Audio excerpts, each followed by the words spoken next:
in a much better way. You had that major call yesterday with President Putin of Russia. President Zelensky responded today basically saying any agreements they won't accept unless they're made with Ukraine. Will Ukraine have a seat at that table for those negotiations? Of course they would. I mean, they're part of it. We would have Ukraine, we would have Russia, and we'll have other people involved too. A lot of people, a lot of forks in the, a lot of forks in this game. I'll tell you what, this is a very interesting situation, but the Ukraine war has to end. The young people are being killed at levels that nobody's seen since World War II, and it's a ridiculous war, and it has to end. We had a good talk with President Putin. I had a good talk with President Zelensky, very good talk.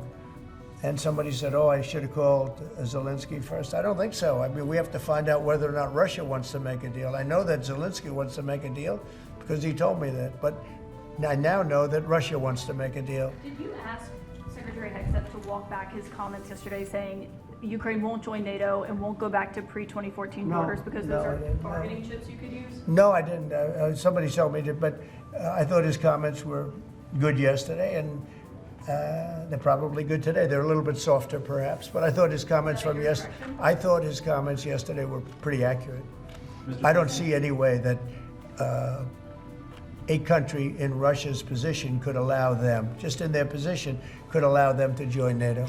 I don't see that happening. And long before President Putin, Russia was very strong on the fact that I believe that's the reason the war started. Because Biden went out and said that they could join NATO, and he shouldn't have said that. As soon as he said that, I said, you know what? You're going to have a war now, and I was right about that. This is a war that would have never happened if I were president. But you don't think it's President Biden's fault, not President Putin? I mean, he's the one I think who Biden is incompetent, and I think when he said that they could join NATO, I thought that was a very stupid thing to say. I thought when he said, well, it depends if it's a minor incursion. In other words, it's okay if Russia does a minor incursion.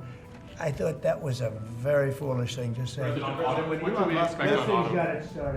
other thing that got it started was how badly Milley and these stupid people, the bad generals, how badly they did with Afghanistan.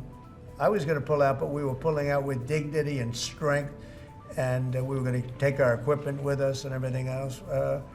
They are, I mean, what they're doing is, what they did with that, I think Putin looked at that mess and he said, wow, this is a great time, I'm going to go in. But what the Americans said, I'm not blaming Americans, but I will say what they said had a big influence on his deciding to go in. Yeah. When Elon Musk met with